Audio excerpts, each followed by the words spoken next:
Marina Ellis had never imagined that the quiet rhythm of her life could collapse so completely in the span of a few weeks. Her lakefront home had always been more than just a piece of property. It was the living echo of her parents' memory, the one place where she still felt anchored after losing them both within the same year. The old cedar deck that creaked under her feet each morning, the faint scent of pine and lake water that drifted through the open windows, even the crooked mailbox at the end of the gravel road, all of it spoke of permanence, of something immune to the chaos of the world. When her doctor told her the surgery was unavoidable, she worried less about her own recovery and more about leaving the house empty. Still, she convinced herself that a few weeks away would change nothing. The neighborhood was quiet, respectable, governed by rules and order, and she had always paid her dues on time. What could possibly go wrong? The morning, Marina locked the front door twice, out of habit, then paused to touch the worn frame of the doorway as though sealing it with a promise to return. The surgery, her doctor had assured her, was routine, but the word routine lost all meaning once she woke in a sterile white room with monitors beeping around her and pain blooming like electricity through her chest. Recovery was slower than expected. There were complications. Small ones, the nurses said, though they kept her in the ward for nearly 6 weeks. She tried not to think about her house, her garden, the sound of the water at night, but sometimes she dreamed of footsteps on her deck or the rumble of machinery far away, and she would wake in a cold sweat, unable to explain why. When she was finally discharged, her sister drove her home. The closer they got to the lake, the more uneasy Marina felt. The familiar curve of the road was scarred with tire tracks from heavy vehicles, and where the tree line once shaded the view, there were stumps and raw, exposed soil. Her pulse quickened. Then she saw it. Her property, or what used to be her property, surrounded by chain-link fencing and bright orange signs screaming, "Construction area, no trespassing." The air smelled of diesel and fresh asphalt. Excavators stood like sleeping beasts on what had once been her front lawn. The garden she'd tended for years was gone, flattened into a field of mud. Her deck, her dock, the wooden steps leading to the water, all erased. In their place rose the skeletal frame of a new foundation, a slab of concrete that didn't belong to her. For several seconds, Marina couldn't breathe. She stumbled out of the car, ignoring her sister's voice, and limped toward the fence. A man in a yellow vest turned at her approach. "Ma'am, you can't be here," he called over the noise of a generator. "This is a restricted zone." Marina gripped the fence, her knuckles white. "This is my home," she said, the words scraping out of her throat. The man frowned, then glanced at a clipboard. "Address?" he asked. When she told him, he hesitated. "Ma'am, that lot was sold last month to Fisher Development. You'll have to talk to them. Or the HOA, maybe. I just work here." His voice was polite, detached, like a man reciting a weather report. Marina stared past him, to the shimmering surface of the lake that had always reflected her parents' house. Now, even the reflection was gone. Only ripples and dust remained. Her sister tried to lead her back to the car, but Marina stayed rooted to the spot, the wind cutting through her hospital coat. She felt an eerie silence beneath the noise of engines, a silence that came from something being stolen in her absence. Not just her land, but her history, her sense of safety, her very place in the world. As the sun began to set, the last light glinting off the metal fence, she realized that the world she'd left before the surgery no longer existed. Someone had erased it while she was fighting to stay alive. Marina spent the night at her sister's house in near silence, unable to process the scene she had just witnessed. The image of the bulldozers against the fading lake light replayed in her mind again and again, each time striking deeper, like a blow she couldn't defend against. Her sister urged her to rest, promising that it was probably some kind of clerical mistake, a misunderstanding that could be cleared up in the morning, but Marina knew better. There had been something in the construction worker's tone, a kind of detached finality that told her this wasn't an error. It was a decision, made, signed, executed, and already paid for. Sleep didn't come. Every creak of the house sounded like the groan of metal tearing through wood. Every whisper of wind became the echo of her home collapsing. She sat by the window, watching the reflection of streetlights ripple across the glass, and wondered how a life so carefully built could be stripped away without warning, without mercy, while she lay in a hospital bed, fighting to breathe. The next morning, she drove back to the neighborhood, refusing to wait for anyone's permission. The road leading to the lake was already lined with trucks and construction signs. The familiar smell of wet pine and morning dew was gone, replaced by the acrid scent of oil and dust. Where her mailbox once stood, there was a wooden stake marked Lot 17, Fisher Development. The name hit her like a punch to the chest. Fisher, the same surname she'd seen on glossy brochures around town advertising modern lakeside living. It couldn't be coincidence. Her hands trembled as she pulled out her phone and searched for the HOA's number. The automated system routed her through a maze of extensions until finally a voice answered, calm, clipped, and faintly irritated. Lakeshore Homeowners Association. This is Valerie. How can I help you? Marina forced herself to speak evenly, though her throat felt tight. My name is Marina Ellis. My home on Ridgeway Drive was just demolished. I need to know why. There was a pause, the faint clicking of a keyboard, and then Valerie's tone shifted into something that sounded rehearsed. According to our records, Ms. Ellis, your property was foreclosed and sold at public auction on June 14th due to unpaid association dues and maintenance penalties. Marina blinked in disbelief. Foreclosed? What are you talking about? I've never missed a payment. I was in the hospital. Valerie sighed softly, like a teacher dealing with an unreasonable student. I understand this is upsetting, ma'am, but the board followed proper procedure. Notices were sent out. You failed to respond. Marina's grip on the phone tightened. Sent where? I didn't receive anything. To the mailing address on file, Valerie replied, her voice icy. All homeowners are responsible for ensuring their contact information is up to date. Marina's heart sank. She realized what must have happened. The HOA had probably been sending letters to her parents' old address, one she hadn't used in years.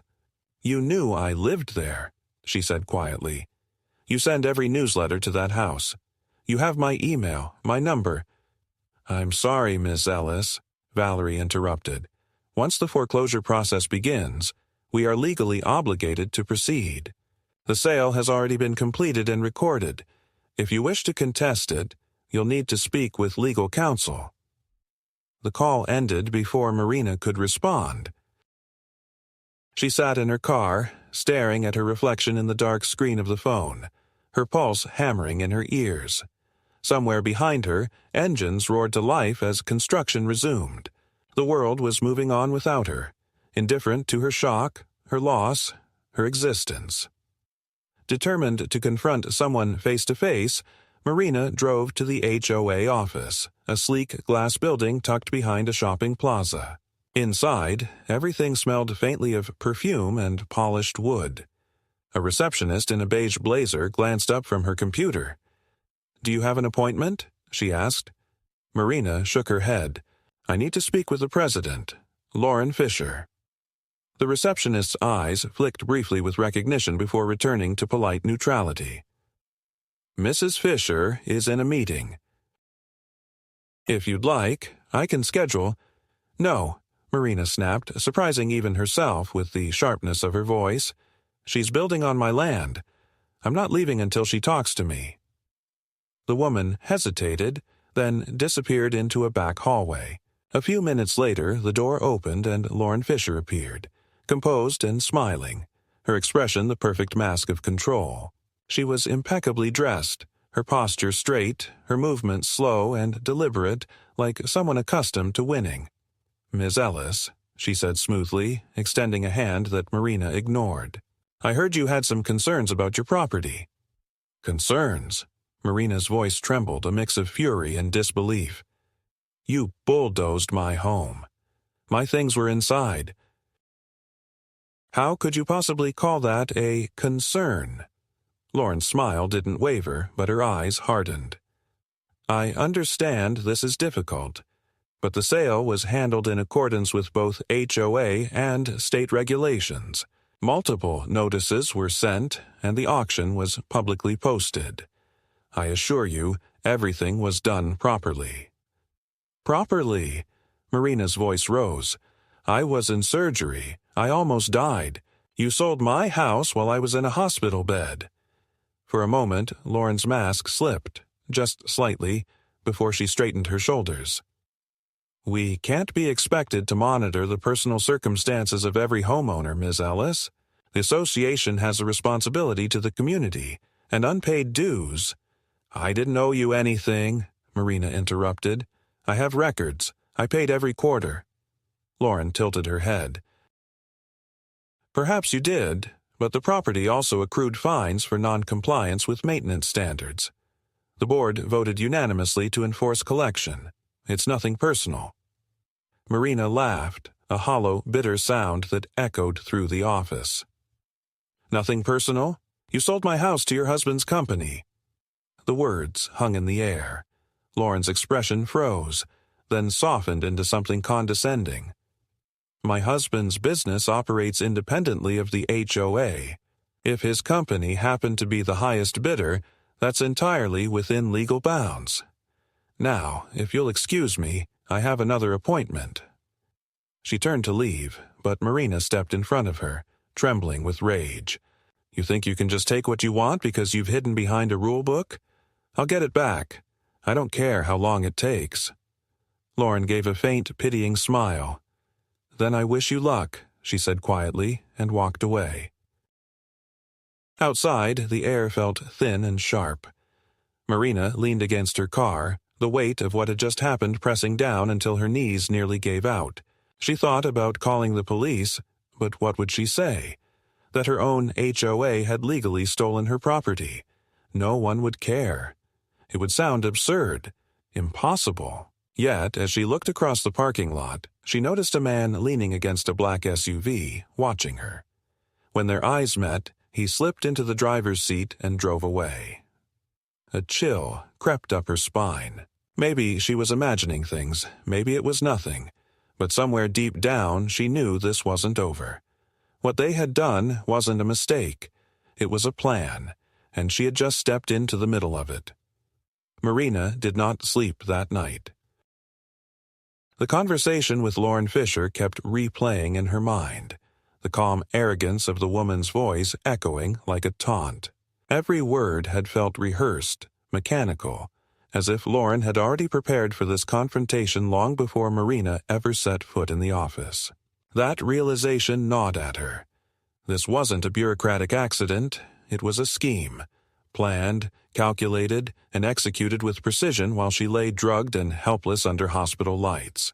She sat at her sister's kitchen table surrounded by piles of paperwork, old HOA statements, receipts, bank transfers, anything that could prove her payments were up to date.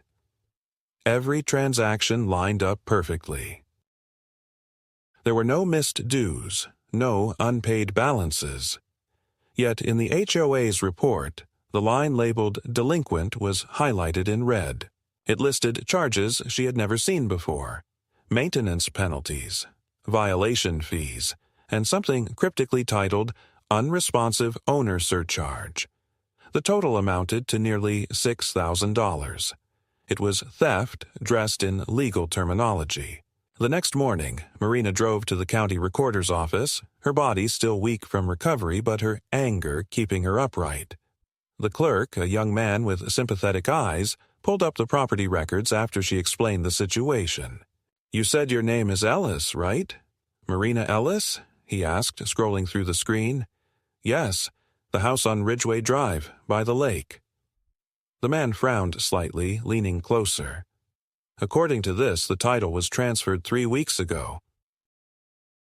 Buyer, Fisher Holdings, LLC. Marina's stomach turned.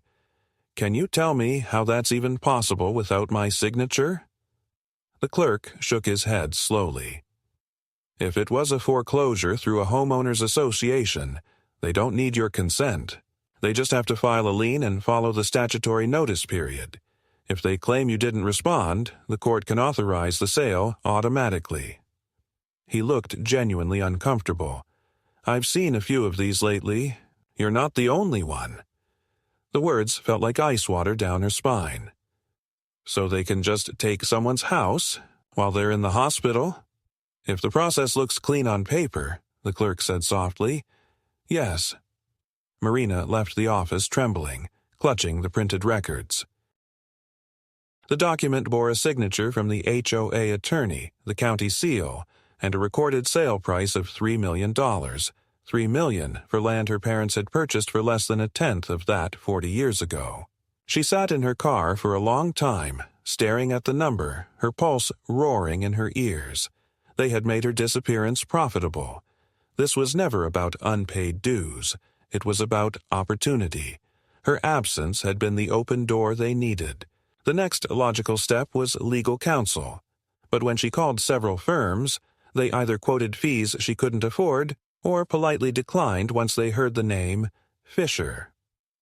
By late afternoon, she had reached nearly 20 offices, and every call ended the same way, with a carefully worded refusal. Someone was making sure no one would take her case. That evening, while sorting through more of her paperwork, Marina noticed something strange in the envelope from the HOA. The foreclosure notice had been backdated by nearly a month. The supposed final warning was dated only 4 days after her surgery. She was still under anesthesia when they had already declared her unresponsive. It was the kind of precision that only came from deliberate intent. She printed copies of everything, emails, statements, even screenshots from her bank confirming the payment of every fee, and placed them neatly into a folder. If no one else would help her, she would build her own case. The next day, she returned to the construction site. The noise of machinery was louder now, echoing off the lake like thunder. Workers were pouring cement where her garden once bloomed. The fence had been reinforced, taller, topped with barbed wire. She spotted a sign displaying a contact number for Fisher Development and dialed it. A woman's voice answered, professional and indifferent. Fisher Development, this is Dana. Marina forced herself to stay calm. I need to speak to whoever's responsible for the Ridgeway project. You're building on my property. There was a brief pause before the woman replied, Ma'am, all our acquisitions are handled through legal channels. If you're referring to Lot 17, that purchase was finalized through the Lakeshore HOA. You'll need to contact them. I already did, Marina said through gritted teeth. They sent me to you. The woman's tone cooled further. Then I'm afraid there's nothing more we can do. The title is clear. Have a good day, Miss Ellis, Marina snapped. My name is Ellis. You'll hear it again. She hung up before the voice could respond. As she stood there, the same black SUV she had seen at the HOA office rolled slowly past the construction gate and stopped. The tinted window slid down just enough for her to see a man's profile. Clean-shaven, expressionless. He didn't speak. He simply looked at her for several seconds, then drove off. A wave of unease passed through her, the kind that left a metallic taste in her mouth. She turned and noticed one of the workers watching her from across the site. You shouldn't be here, he said, not unkindly. They don't like people asking questions. Who's they? She demanded, but the man only shook his head and walked away. That night, Marina's inbox filled with strange messages, blank emails with subject lines like Final Warning and Let It Go. Her phone rang twice from an unlisted number. When she answered, there was only silence. By midnight, she unplugged the landline, but the sense of being watched lingered. She sat by the window again, staring at the faint reflection of the lake in the distance, now distorted by construction lights flickering like fires on the water. Somewhere deep inside, fear began to morph into something colder, harder. If they wanted her silent, it meant she was right. She decided she would find the proof herself, no matter what it cost her. The next morning, Marina began knocking on doors. Most neighbors were evasive, their smiles strained, their voices hushed. Some claimed they hadn't known about the sale. Others said the HOA had assured them it was all legal. Finally, one older couple, the Sandersons, invited her in. Their living room smelled faintly of old coffee and cedar polish. "We wanted to say something," Mrs. Sanderson whispered, "but they warned us not to get involved." "Who did?" Marina asked. "Mrs. Fisher," the husband said quietly. "She came to the meeting after you went into the hospital, said you decided to move out, that you were planning to sell. She even showed paperwork with your name on it." Marina's breath caught. "Paperwork? With my signature?" "Looked like it," the old man said, "but it didn't feel right. We thought about calling you, but, well, she said you didn't want to be disturbed." The shame in his eyes cut deeper than any blade. Marina thanked them and left, her mind racing. Someone had forged her name. Someone had stolen her life in ink and stamps. As she drove back toward the lake, the water shimmered in the distance, beautiful and indifferent as if mocking her. She realized she wasn't just fighting for a house anymore. She was fighting against people who believed she would stay broken, weak, and silent. They were wrong. Marina knew she needed help, but after every law office she contacted turned her away, it was clear that the Fishers' influence reached farther than she could have imagined. Her savings were dwindling. The hospital bills alone had already drained most of what she had left, yet surrender was not an option. She spent her days buried in paperwork, reading legal blogs, state statutes, and homeowner association laws until her head throbbed. Somewhere in those endless paragraphs of bureaucratic jargon, there had to be a way to unravel what they had done. Late one night, as rain lashed against the window, she found a thread of hope. A local legal aid center offered free consultations for homeowners facing wrongful foreclosure. The next morning she called, her voice hoarse from exhaustion, and a woman on the other end scheduled an appointment for that afternoon. The attorney's name was Daniel Rowe. When Marina arrived, Daniel greeted her with a firm handshake and a weary but kind expression. His small office smelled faintly of old paper and coffee. He listened without interrupting as she laid out the entire story, from her surgery to the discovery of the demolition, the falsified fees, and the intimidating silence of every institution she had turned to. When she finished, Daniel leaned back in his chair and exhaled slowly. "This isn't the first time I've heard a story like this," he said. "Your HOA, Lakeshore, has a history of aggressive collections, but what you're describing goes beyond negligence." "This sounds deliberate." Marina slid the folder across the desk. "These are my payment records, bank transfers, everything. They claimed I was behind on dues, but I've never missed one." Daniel flipped through the pages, his brow furrowing deeper with each document. These so-called violation penalties, there's no clause in their bylaws that allows them to impose charges like these, and this sale to Fisher Holdings. He shook his head. "That's a conflict of interest so blatant it's almost laughable." Marina managed a weak smile. "Laughable isn't the word I'd use."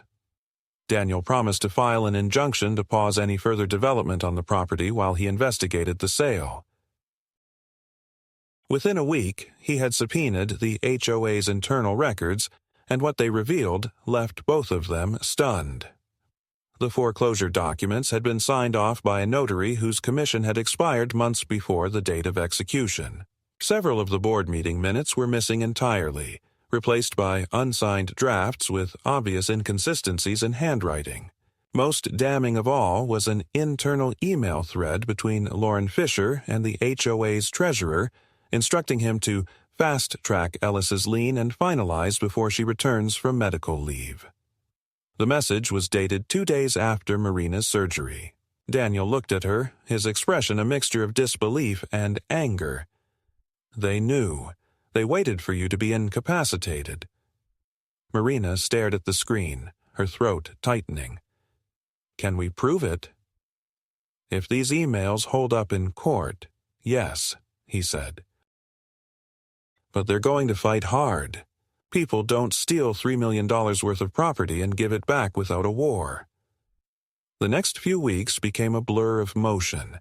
Affidavits, filings, endless meetings, and nights spent awake combing through new evidence. Daniel's team discovered that Fisher Holdings had purchased 2 other lakeside properties through the same process in the past year. Both owners had been elderly. Both foreclosures rushed through under questionable circumstances, and both lots were now under development by the same company.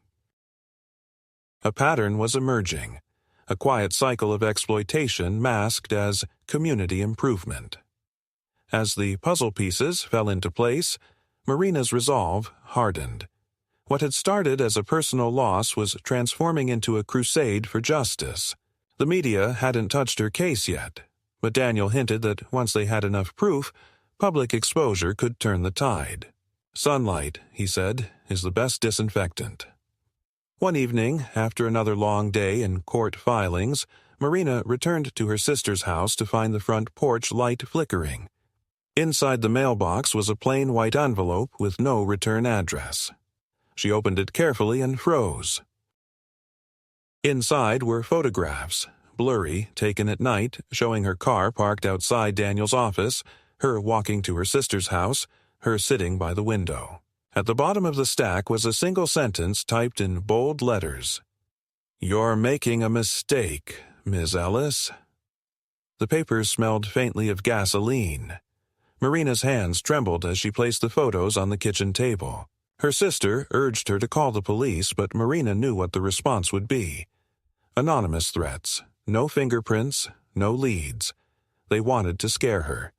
It meant the case was hitting a nerve. The following morning, Daniel received a similar letter at his office warning him to drop the Ellis litigation before things get complicated.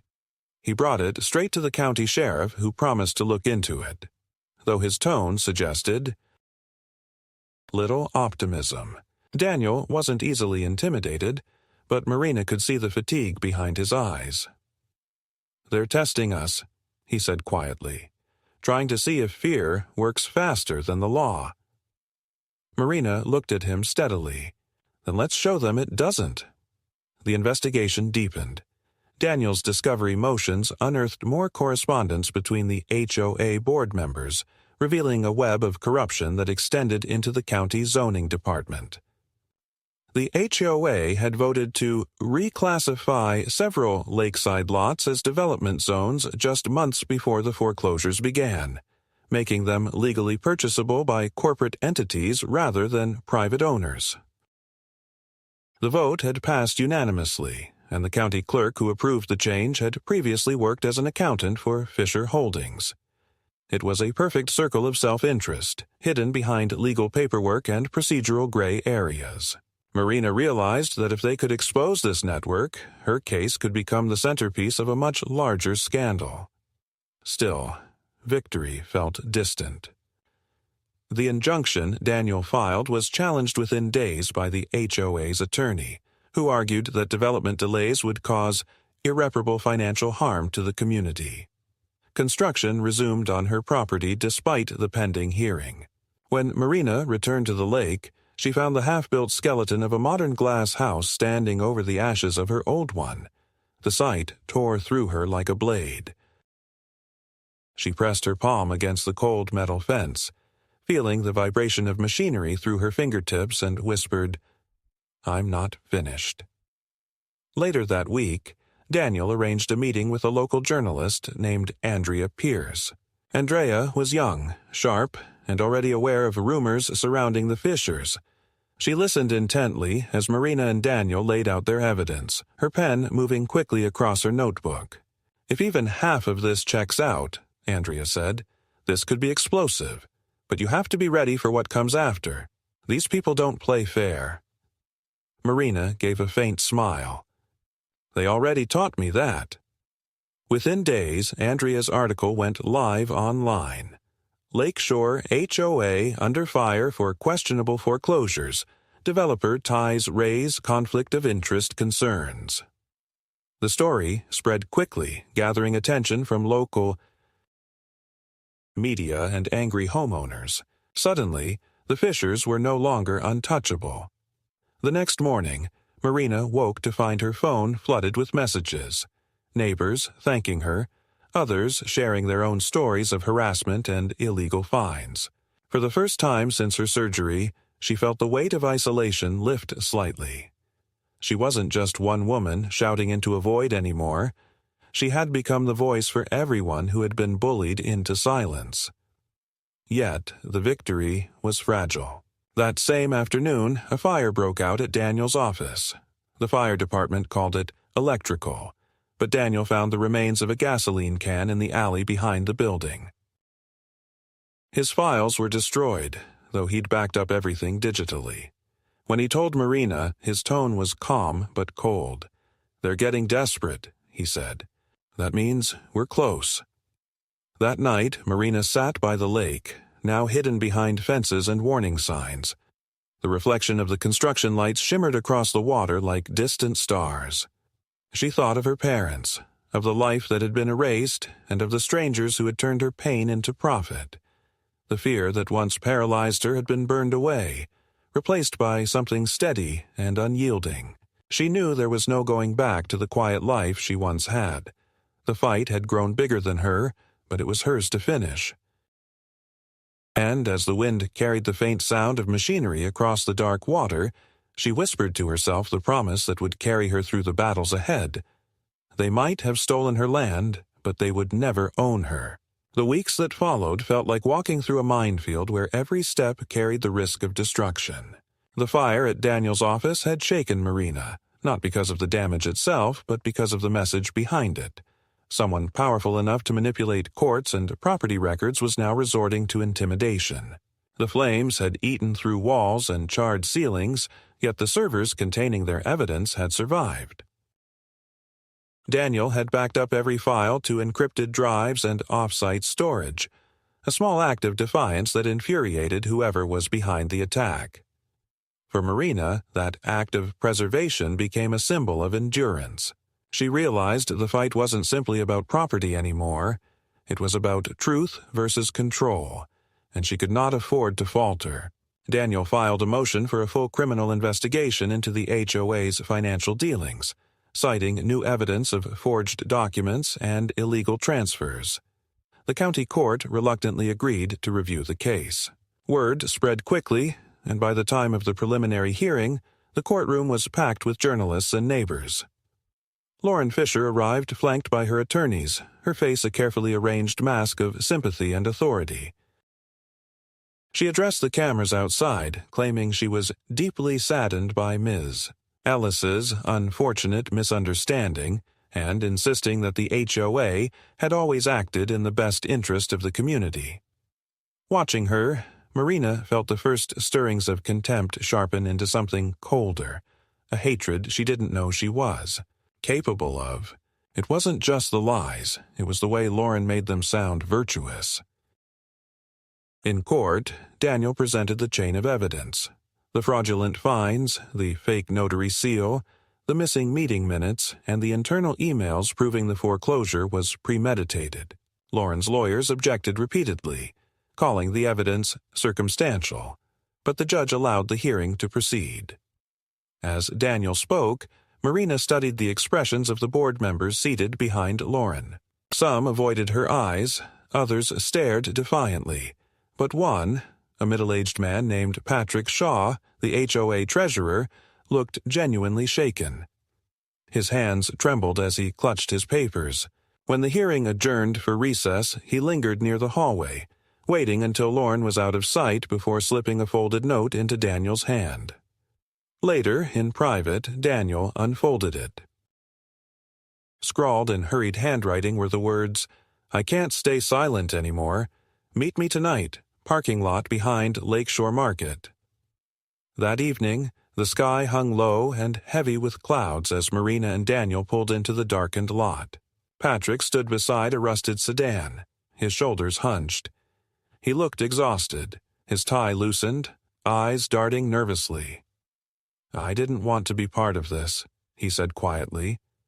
Lauren made it sound like we were helping the neighborhood, but once the developers came in, everything changed. He handed Daniel a flash drive. "These are copies of the financial ledgers, the real ones. They show the payments from Fisher Holdings to the HOA, kickbacks disguised as community improvement grants.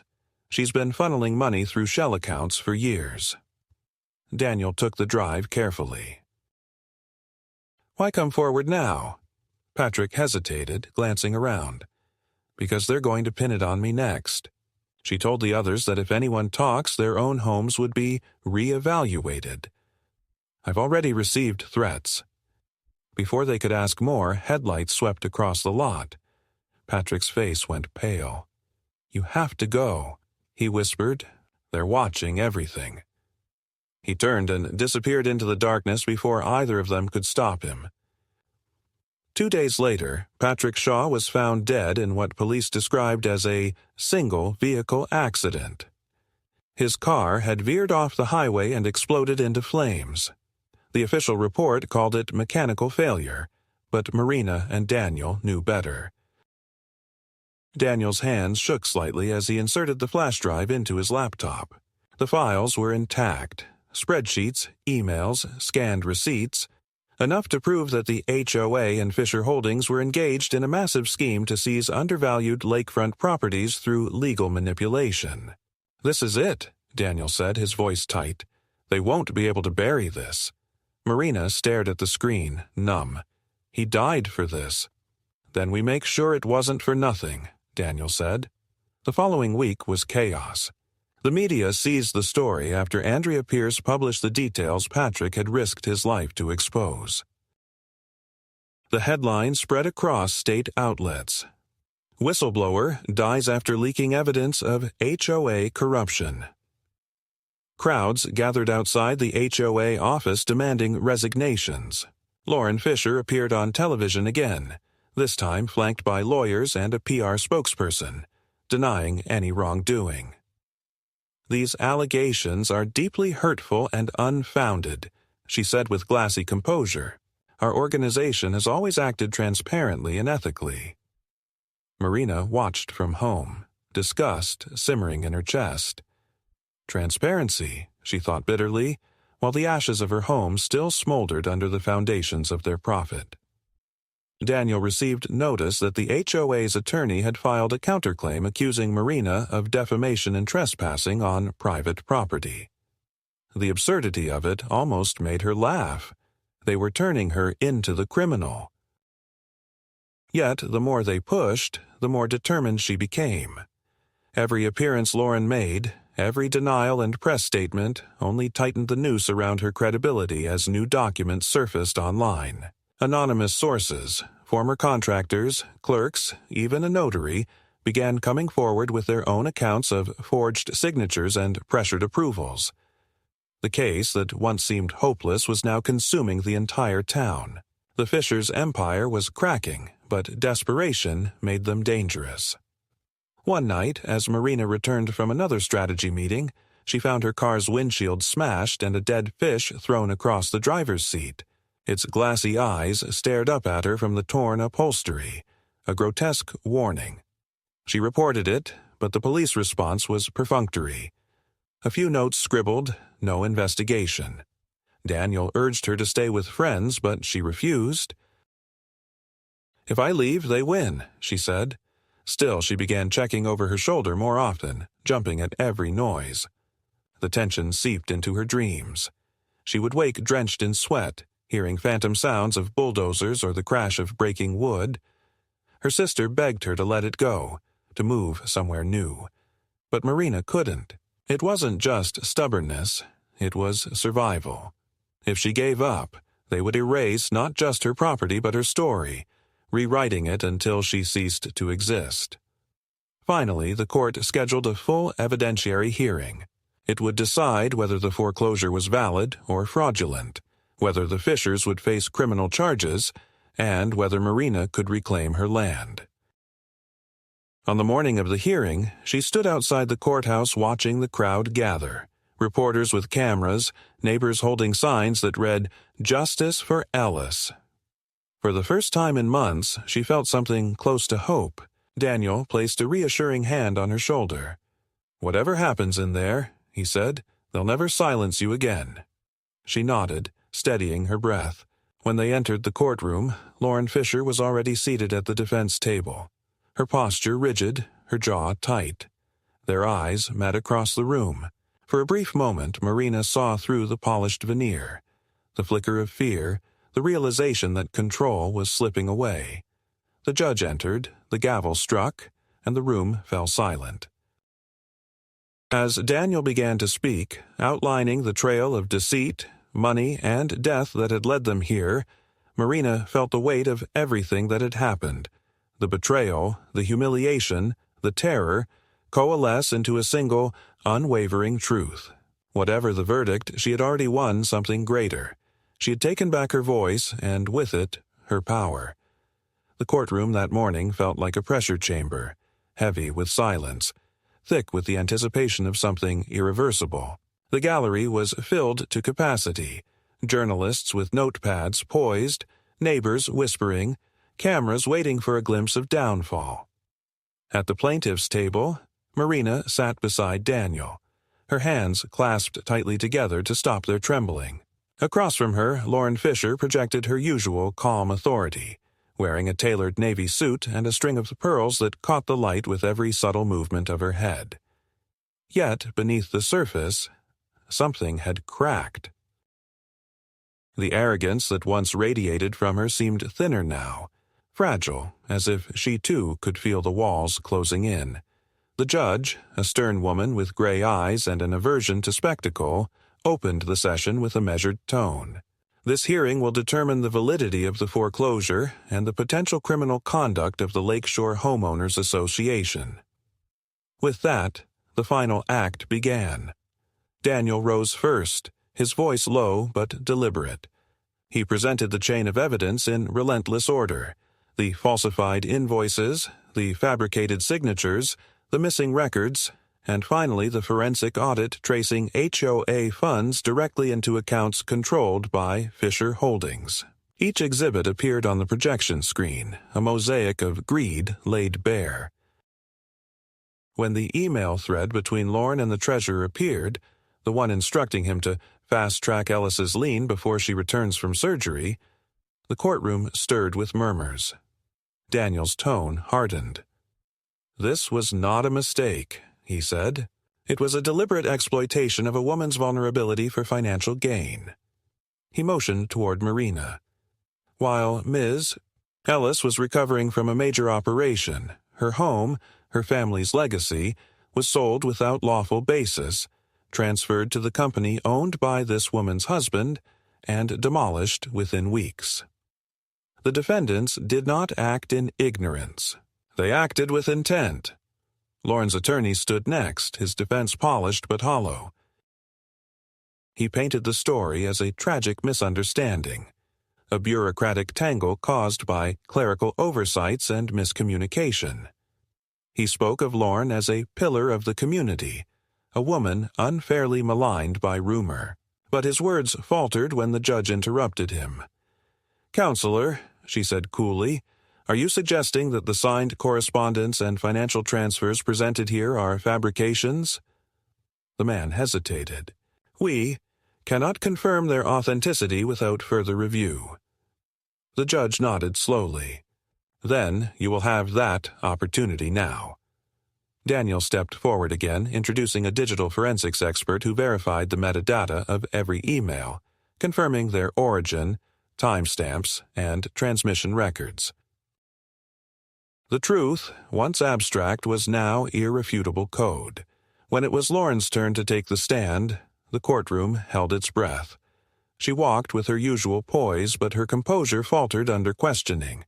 Daniel's voice remained calm but unyielding as he guided her through each decision, each signature, each transfer of money. "Mrs. Fisher," he said, "did you or did you not authorize the foreclosure of Ms. Ellis's property on the grounds of unpaid dues?" I followed procedure, she replied tightly. Procedure based on false information? That's an allegation, she snapped. Answer the question. She hesitated, her eyes darting toward her lawyer. I acted in accordance with the advice of the board. Daniel took a step closer. And this board, did it include your husband, the owner of the company that purchased the property? The pause that followed was damning. My husband's business is separate, she said finally, but her voice lacked conviction. Daniel's next question landed like a hammer. Separate enough that HOA funds were being deposited into the same corporate account listed under Fisher Holdings? The tension in the room thickened until it felt almost tangible. Lauren's lawyer objected. The judge overruled, and Daniel produced the final piece of evidence. A wire transfer receipt linking HOA escrow funds to a payment labeled Land Acquisition, Ellis Lot. The judge studied it in silence, then turned her gaze toward Lauren.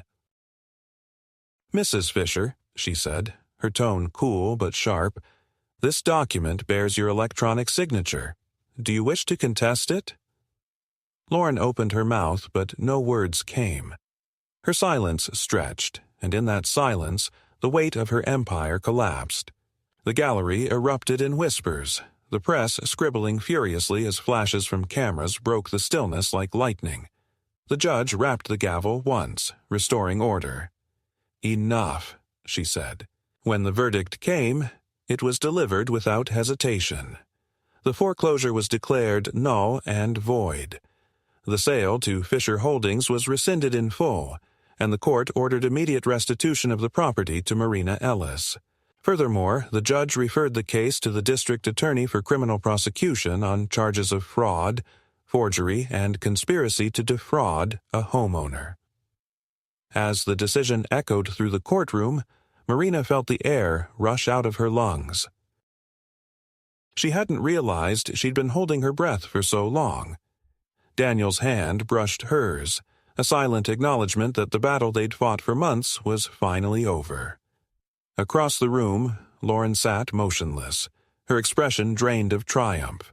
For the first time, she looked small. Outside, the courthouse steps were crowded with reporters and residents. Microphones were thrust toward Marina as she emerged into the sunlight, but she barely heard the questions. Cameras flashed, people shouted, yet all she could see was the sky reflected in the windows above. Clear, blue, infinite. "What do you plan to do now, Miss Ellis?" a reporter called out. She paused, her voice steady. "Go home," she said simply, "and make sure no one ever goes through this again." The crowd applauded, though she didn't smile. There was no joy in victory, only relief and the faint ache of what had been lost. That evening, she returned to the lake. The fences were gone, the machines silent.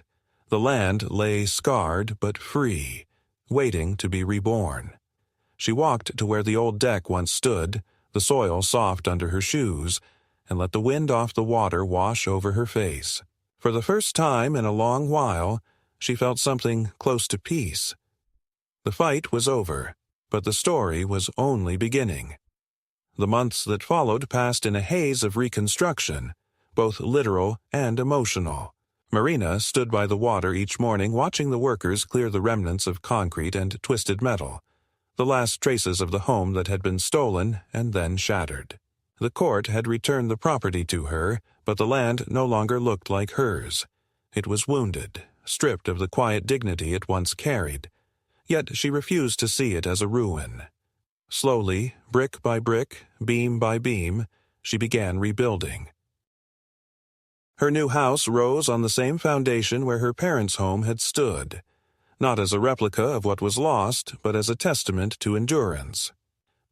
The air still carried the faint scent of ash and lake wind, but with each passing day, that smell gave way to cedar and fresh paint, the scent of something reborn. Lauren Fisher's empire unraveled quickly after the verdict. The district attorney's office filed charges, and several board members turned state's witnesses to reduce their sentences. The headlines that once celebrated the Fishers' developments now chronicled their collapse. Lakeshore president indicted for fraud. Luxury projects halted amid scandal. Marina followed the news only out of obligation. Revenge no longer interested her. The system itself had delivered what she could not. She met Daniel occasionally for updates on the criminal proceedings, but mostly they spoke about quieter things. Her garden, his plans to start a foundation helping victims of HOA abuse. Their conversations carried a tone of weary relief, the kind that comes only after surviving something meant to destroy you. When the reconstruction was finally complete, Marina invited her neighbors to the new pier. The evening light draped the lake in gold, the water calm and reflective, as if it too sought forgiveness for the violence it had witnessed. People who had once turned away from her out of fear now came forward with casseroles, flowers, and hesitant smiles. They thanked her not only for exposing corruption, but for reminding them that silence was complicity. As the sun dipped behind the trees, she stood at the edge of the dock listening to the soft rhythm of the waves. The house behind her glowed warmly through its new windows, and for the first time since her operation, she felt whole again. Marina knew that scars, both on land and in flesh, never vanished completely. They simply became part of the story. The lake would never be as it was in her childhood, and neither would she. But perhaps that was the point. The fight had changed her. It had stripped away her fear, her hesitation, and replaced them with something sharper, steadier, and truer. As the wind rose off the water, she whispered to herself, almost like a prayer, "They sold my home while I was fighting for my life, but I came back, and I'm still here." The water caught the last light of day, shimmering with quiet defiance, and for the first time in a long time, Marina smiled, not in triumph, but in peace.